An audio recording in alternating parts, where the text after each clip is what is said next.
Hello everyone, hope you all are doing well. In this video, we'll discuss the fourth problem of Leetcode Weekly Contest 304.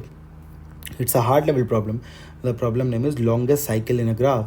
So this problem is an extension of the third problem of the same contest. Also, sorry for giving you delayed videos. I was traveling, so I did not give the contest, and I am solving these problem after the contest has ended. So that is today itself. So yeah, sorry for the delay. So the problem statement says that you are given a directed graph of n nodes numbered from 0 to n minus 1, where each node has at most one outgoing edge. Again, a very important property in the problem, right? The graph is represented with a given zero index array edges of size n, indicating that there is a directed edge from node I to node edges of I. If there is no outgoing edge from node I, then edges of I equals to minus 1. Exactly similar problem statement as in the third problem. Now return the longest length of the cycle or the length of the longest cycle in the graph. If there is no cycle, then just return minus 1. A cycle is a path that starts and ends at the same node. So these are some of the examples. We have general constraints 10 raised to the power 5 and all. So let me just fetch the solution and then we'll move to the solution. Yeah, so if you haven't watched the previous video in which I've discussed the third problem, do check that out. That will give you a good basic idea of how to approach this type of problem and why we have an important property that every node can have at most one outgoing edge. However, I'll explain that in this video also, but probably that will give you a better idea. So what you will gain is that in one particular type of problem statement, how you can solve multiple things. So that is something that we learn when you see both of these videos, right? Let's directly jump to the solution. So or basically the explanation. So suppose I have a graph. I'm taking the first example only that is given. So node number 1 has an edge to this. We have this, right? We have this. Node number 4, we have 2. The edge is going from here to here, here to here, and here to here. So this is a graph, and it says that you need to return the length of the longest cycle. What is the length of the longest cycle? This is the length of the longest cycle, right? This is 1, 2, and 3, right? So this is what I need to return. Now let's look at some approaches, right? So again, since each node has just one outgoing edge, this is not an NP complete problem, right? What I mean to say that this can be solved in polynomial time, right? Now what will happen if you see, suppose I want to find the cycle in a graph, right? Now what I will do, so just basic stuff, forget about this graph. I'll start from a node. Suppose I start from node 1.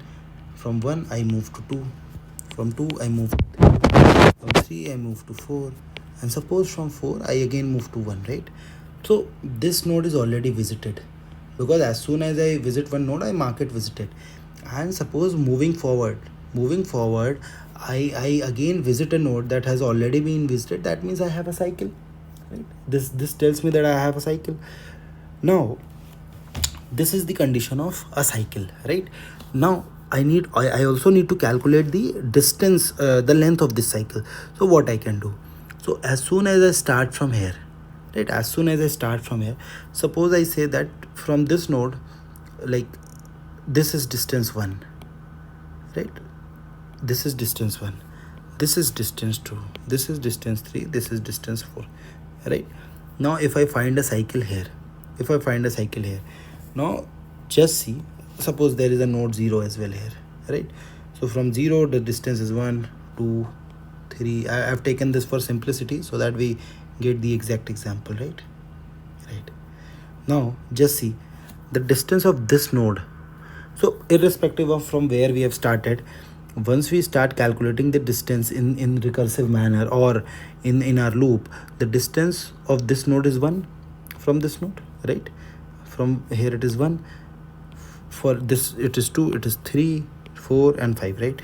Now as soon as you visit 1, what will be the length of this loop? It will be equal to the length of this one that you have seen till now, right? And minus the length of that you have calculated till now, right? So this says that the current length is of the current path is of length 5. However, we have already covered a node that has already visited length 1. So it becomes 5 minus 1 equals to 4. And what is the actual length? It is 1, 2, 3 and 4, right? So that means in a cycle, suppose you start from here and suppose you get a cycle, right? Suppose you get a cycle. So whatever distance you have calculated till here, right, and whatever distance that you are calculating here, the length of the cycle will be the distance. Suppose this is x and this is y, so it will be x minus y. Basic stuff, right? Basic mathematics. So you start from any node and you are good to go, right? Now comes the question. From which node should we start, right? Or there are two things to note here. There are two things to note here. To form a cycle, form a cycle, I visit the same node again, right? That is one of the conditions. And also, suppose I have traversed these things, right? Now there are two ways I can get a cycle. I'll represent that by two colors. Suppose this is a node, this is a node, and this is a node, right? Suppose these are the, right? So this is one of the so I started traversing from here. All these nodes were visited. I found a cycle of length 3. Now there could be another condition. That condition could be that I have this node, this node, this node, and suppose I have this node, right? I have this node. Now just see what is happening. Actually there is one more cycle. That cycle is, if I just highlight it, that cycle is, you go from here, you go from here, you go from here, right? This is the cycle. So what you are doing, you are starting from here, you are going from here and here. So again, as we saw in the previous problem, one node can be involved in only one cycle. And what we are seeing, we have already calculated the length of this cycle, or we have already traversed this cycle, right? So what we will do in this case, so that means there is a possibility that some other node can also point to a node that is present in the cycle. However, will not compute it, but that is a possibility. And we know that each node can be involved in only in one cycle, and that has already been computed. So you just see here, even if I start from this node, or there is a node here, something like this, and suppose it comes here, irrespective of whatever length I have here or whatever length I have here, the length of the cycle can be this only, right? And this I have already calculated, right? This I have already calculated. So that means what I need to do, I also need to check that the node which has already been visited and to which I am visiting again, it forms a cycle. But is it forming a cycle in the current iteration or in the previous iteration, or in some of the previous iteration? Like for example, suppose this was iteration 1. So in iteration 1 I found a cycle, and suppose this is iteration 2. Now in iteration 2, if I visit a node that has already been visited, but that has been visited in an iteration which was not the second iteration, because this is the current, that is not the current iteration. That means I've already seen a cycle, I've already computed my answer, so no need to traverse that cycle again, just return it. However, if this is a node which has already been visited, but in the second iteration itself, the current iteration is second and this is the second iteration, so that means in this iteration we are finding a cycle, right? So this is the main logic that we need to see.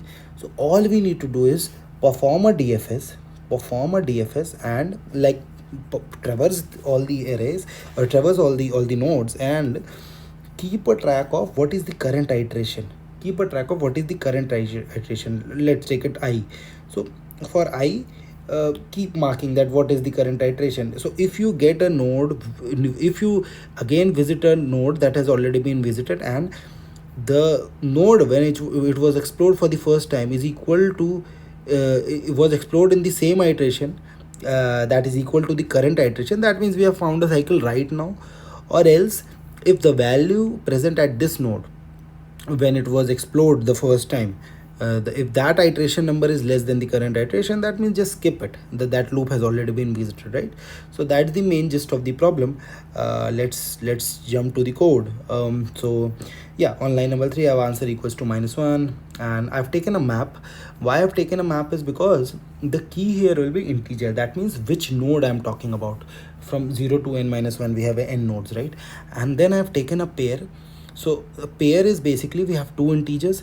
The first integer is telling me what is the distance. So I must be starting from some of the node, right? I must be starting from any random node, as we saw in the diagram. So the first value of the pair tells me what is the distance of the current node from the node where you have started the current iteration, right? As we saw in the diagram. And the second iteration is telling me when was the first time this particular node was explored or visited. Now this is to detect whether that, so that we are not so this is to basically mark that the node is visited. And the second thing is, if you are visiting this node for the second time, then is it visited in the same iteration or in any other iteration. So that is the main gist. On line number 7 I'm for every I am putting a value of -1 to initialize with. On line number 10 we are traversing all the edges, and I've done here in the nested loop, but the time complexity will be big O of n only, because as soon as you visit a visited node you just skip it. So that's the main thing here. On line number 11 I'm starting from I, distance equals to 0, and j is not equal to -1, because you will keep on traversing until you find a node that has been visited, or you find a dead end. That means you don't have an outgoing edge, right? And j equals to edges of j, right? So on line number 12 I have fetched the data from the map, and I find the current distance and the current parent. Now the current distance is -1. That means we are getting this node for the first time, right? Because the distance has not been calculated. So what you do distance dot put for the current node. The distance is obviously you calculate the distance comma I. So I means this is the ith iteration, right? This is the ith iteration. Why we are putting this? So that in any other iteration, if we visit this node, we can check whether that when was the first time this node was visited. That's the main gist. And in else condition we are checking if current parent equals to I. Now what does this mean? This basically tells us whether it's a cycle that has been found in this iteration or in any previous iteration. So if current parent tells that for the jth node, what is the parent? Is it equal to the ith iteration, which is the current iteration? That means we found a cycle. Answer equals to math.max of dist minus current distance. And we also break the loop. That is why the time complexity is big O of n. And then finally we return our answer. So a good problem to learn from. This and the third problem are pretty similar, just I would say a different variation of the same problem, right? So I hope you learned something new from this video. Do support it by giving a thumbs up. Do subscribe to the channel. Also, if you have any queries, please do mention that in the comments. I'll try to resolve each one of them. Okay, thank you, take care, bye bye.